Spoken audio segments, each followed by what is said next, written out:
Hello, episode 2, if that's what we're calling it, episodes. My name's Paul Rhodes. I run a software development company called Green Gorilla Automation. And this is my attempt at a one take, no edit kind of update on running a software development business in 2026, having a team, running a business remotely, and effectively just a kind of warts and all honest account of what the last week has been like. I've got my usual thing of a Pomodoro timer, so I'm going to set it to 20 minutes to cut myself off because I have a habit of rabbiting on. I've got my post-it of my 3 things I'm going to talk about, and I've got a glass of water to hopefully make me get through the 20 minutes.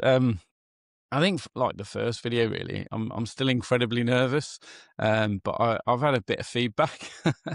So I guess the first things are, if there's any topics or questions people want me to answer as you watch this, feel free to drop me a message and leave a comment, and I'll do my best to answer it in future episodes. The plan here is that it's weekly.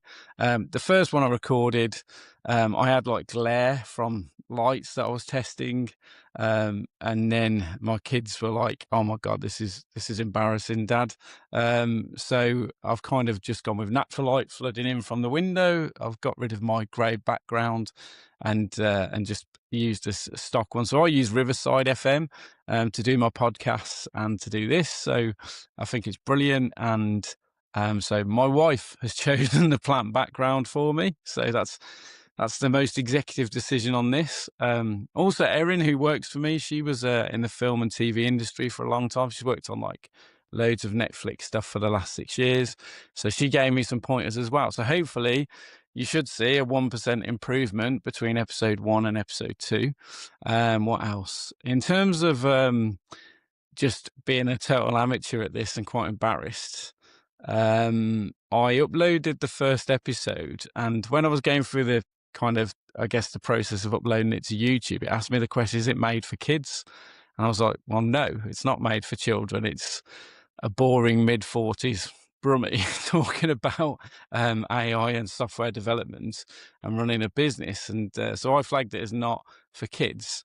And it seems that everyone was getting a age restricted. You know, you can't just access this on the public internet. You need to be logged into your YouTube account. So this one I'll just upload. And I think there was mass disappointment from the messages I got that I wasn't swearing. I thought they were kind of hoodwinked into thinking it was going to be a really interesting episode because it was only for 18 plus, but apologies for that. So my plan's not to swear. I swear too much in my daily life, so I'll try and keep this a bit more universal. So I think that's it. We're kind of into episode 2.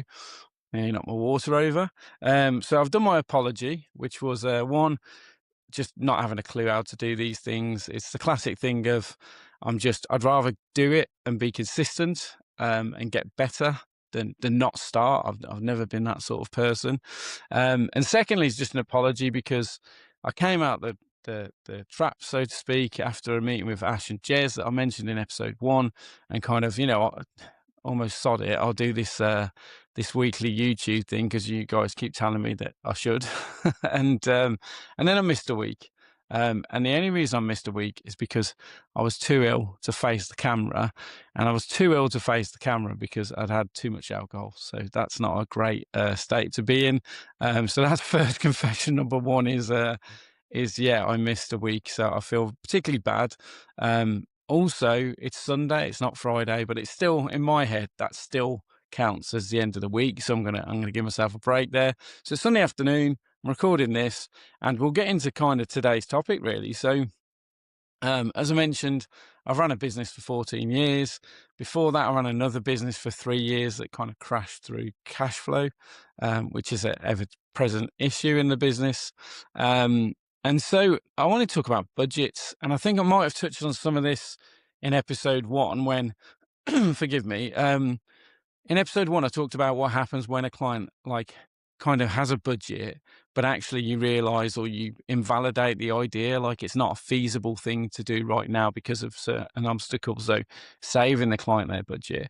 This is more a case of what do you do when you're in front of it's a prospect, isn't it? You're in front of a prospect or a lead, and, not through any fault of their own, they don't seem to have a budget set aside for what they're about to talk to you about. And so it's this kind of like back and forth of, well, we work best when we know the budget that you're looking for.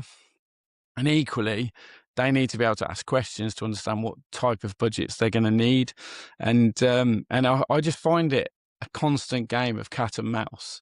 And I find it really exhausting as well for both parties, because we just, let's try and put it politely, but we can waste a lot of time, and we can waste a lot of each other's time if we don't get to the truth, really. So the analogy I always kind of bring it back to is, if you're shopping for a car, the buyer often has in their mind, are they prepared to spend £1,000 on a vehicle? Or are they prepared to spend £50,000 or even £500,000? And it kind of narrows what sort of solution or type of vehicle you're looking for. Is you looking for something just to take you from A to B, and you don't care how it does it, you just want to get from A to B? Or do you want to get there in style, in the best quality possible solution? It becomes much, much more than a transportation device. So long story short, I tend to do this sort of thing. We're talking to a lot of people at the moment who are interested in either software projects, but the majority of people are interested in AI automation. They understand that they're well, I think the common consensus I'm finding is people are not spending an automation budget because they don't have an automation budget, and equally they haven't. There's like a fear of wasting money with AI is what I keep experiencing. Is people know they should do something, but the do something is really hard to quantify. And so we're kind of going through a lot of conversations at the moment where we're taking it back to, we know kind of how to build stuff, and we know the sorts of things that you can do, and they all come with varying degrees of complexity. And traditionally, it's not necessarily the case today, but traditionally complexity has meant more time, more money. That's how the basics of software has worked for a long time. And it's a massive change now to value, because it's a value-based, economics is always value-based. What you're prepared to pay is based on your perceived value of that solution. Sorry, there's a problem with one take as I keep going. So it's all about perceived value. But how do you help with somebody when they genuinely don't appear to have a budget? So I was just going to go through my kind of 3-step approach to this to see if it helps people watching to identify what they're prepared to spend on other things in their life. And then also it helps suppliers, and it doesn't have to be software or AI, it can help in anything. But effectively, when working out a budget, we have to go and get absolute clarity on the goal of what we're trying to achieve. And it's really weird when I do this in like a sales environment, because you kind of, people want the how. They want, we just need A, B, and that's it. But actually we need to take them and we need to help them to understand, well, what's the purpose of all this? What do you actually achieve by doing this? So a real clear, defined goal is just, I don't know how you create a budget if you don't have that. So as a result of doing X, we expect to get and reach this goal. So the goal is the first thing that we try and define. And then the next thing is, if that goal, it's a classic magic wand question, but if that goal were to be achieved, what value does it bring to your business? And then only then can you ask the third question, which is, okay, so how much are you prepared to invest to get that goal? And how certain does it appear that if you invest that, you're going to achieve that? So some things we talk to people about are just not worth putting any money into. Yes, you could potentially automate a process, or yes, you could potentially streamline something. But if there's no return, what's the point? There's got to be there's got to be some sort of tangible gain from doing it. So I've talked very hypothetically. So without mentioning any names, I'll talk about like real world experiences where I've both effectively poo-pooed a project, and then where we've gone ahead, basically. So good examples of where we've gone ahead are we're talking to somebody and it's about, okay, we need some AI consultancy to improve our development processes. That seems to be a big thing at the moment. And obviously we could approach that by just going, okay, tell me about your development processes. Yes, we've got the solution. We can do this. Or alternatively, we say, okay, so why do you want to improve your development processes? And it might sound stupid to ask those sorts of questions, but what comes out is gold. It's just like, well, it's because of this situation. And one reason is just the owner was expecting at a certain time in their life, a certain milestone birthday, to have a business where they would be at this place, where they got clarity and where they wanted to get to. But actually, they haven't achieved it. And instead, they're perhaps more operational now than they've ever been. So we know the goal. So if we know the goal is to that, we go for the why. So why do you want to do that? And that's a massive part of it. And often it's not about money. It's about time, and it's about family and where they invest their time. And then it comes back round to, okay, so what if you could be there today, the magic wand question, if I could wave a magic wand and you had that solution in place, what would you be prepared to pay to get there? And often people will say really low figures, or they'll say really high figures, but the figure's irrelevant at this point. The figure it's personal to them. It's an emotional thing, even though it's logic based. But actually what they're doing is they're processing it in their own head, and they probably haven't been asked those questions before. So you've got to understand the value of achieving the thing. So if I bring it back round to a real example, we're working with a development team, and they've got a lot of developers. I mean, they've got tens, they're probably closer to 50 developers than not. And fundamentally, they know that what it costs to hire and to train a developer, and they know that the current developers are capable of X amount of output. So if they want to double their business overnight, the question is, do you take on twice the amount of developers, or do you look for other ways? So we have a value thing straight away, is that ultimately business has a target. It's trying to double its profits, double its revenue over that period of time, but they want to do it with the same headcount, is what we hear a lot. So the value can be quantified. It can be, well, we're currently a £5 million business and we want to get to be a £10 million business, but we want to do the same headcount. So, okay, so that's your goal. So we've got goal and we've got clarity. We can ask lots of why questions as to why do you want to do that and what would need to happen for that to get there. So then you come round to, well, we know the value of it and we know why. So we've got absolute clarity. Now the question is, what were you prepared to invest?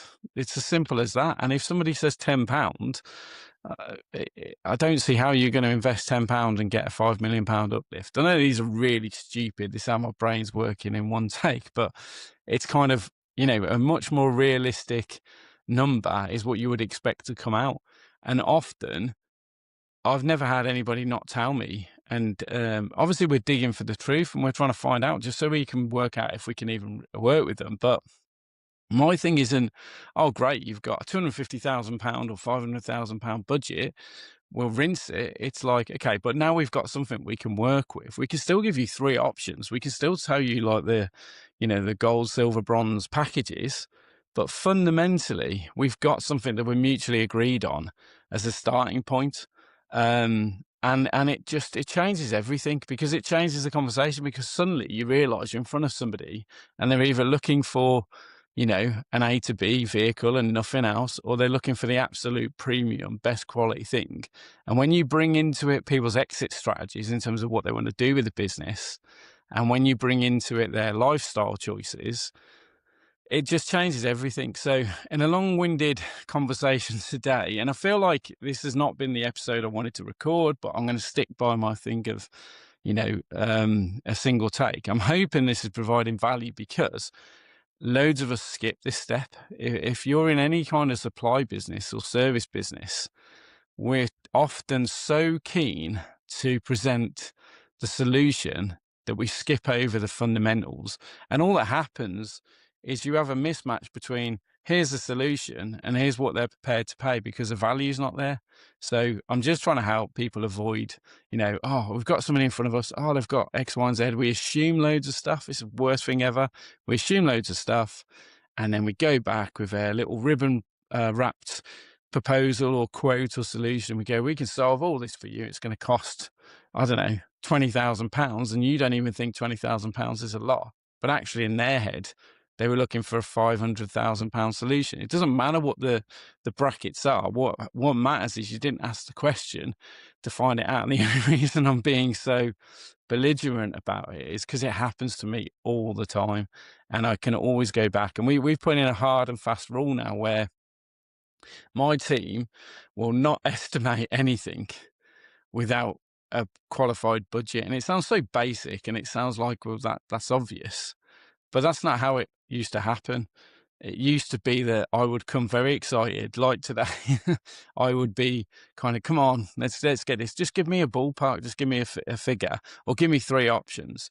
But someone's got to go away and do that. It's obviously easy with AI and estimating and stuff like that, but you're just wasting time. You're wasting time for the person who thinks that you can solve their problem with a totally different number in their head. How does that help them? And it even works inversely, that we could go back and quote £50,000 and think that it's like, oh, they're never going to take it, blah, blah, blah. But actually, that might be deemed cheap for them in terms of the value and what it needs to do. And so they're not prepared to risk working with you because there's like a trust gap then. So yeah, budgets is just, I mean, again, I'm not a sales expert. This is just, this is just the stuff that's happening to me, but I can almost go upstream every single project and look at how good was the budget conversation. And I think bringing it back round to like AI and how that can help you is, if you record your meetings, which we do, there's like Fireflies, there's loads of them, Fathom. We use Granola, and we use Whisper Flow, and we use Notion has got meetings built in. Use Motion has got meetings built in.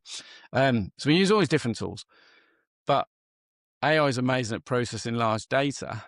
So, and you can give it context and lenses. So effectively, I can take all my meeting transcriptions from the last at least 3 years. I wouldn't do that amount of data, but I could. I'd probably be interested in the last 6 months. I could load it all into a model, or I could use something like Notebook LM, and then I could just probe it and ask it loads of questions about, okay, what is the goal? What is the overall goal that people are trying to achieve? Just as a segue against how my brain works. So I was with somebody the other day, and they were talking about how a client had gone cold. They'd kind of, not a client, a prospect, and that they were really, really keen. Met the CEO, met the MD, different meetings, had a clear understanding of the gap between where they are and where they want to get to. Had a budget, had a proposal, sent it all over, and then it's like classic ghost mode.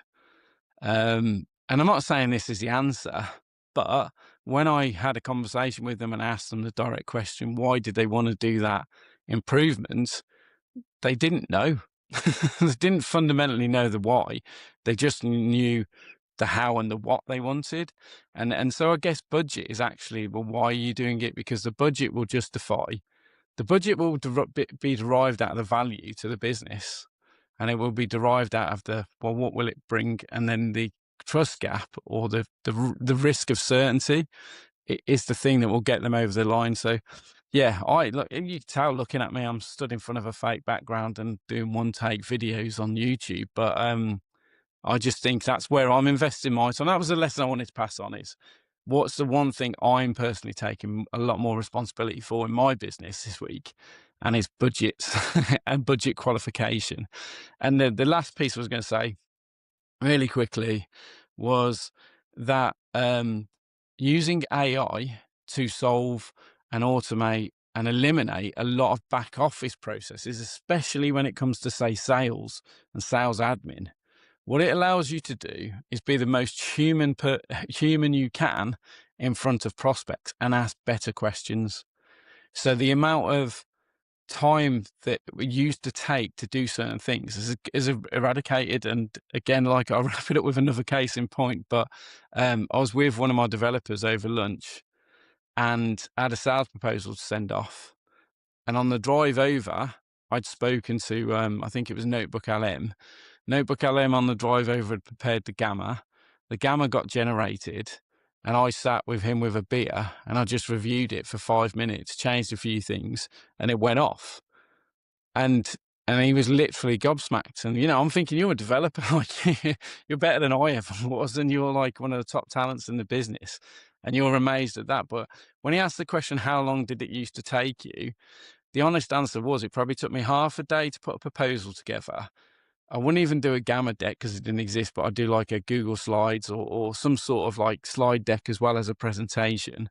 And fundamentally, I would put it off. That's my personality. Is I do things last minute, like this video on a Sunday afternoon. There's my timer going, so I shut up. But yeah, it was just I would put it off. So it would probably take me 2 weeks of mental anguish to then do half a day's work to then send it off.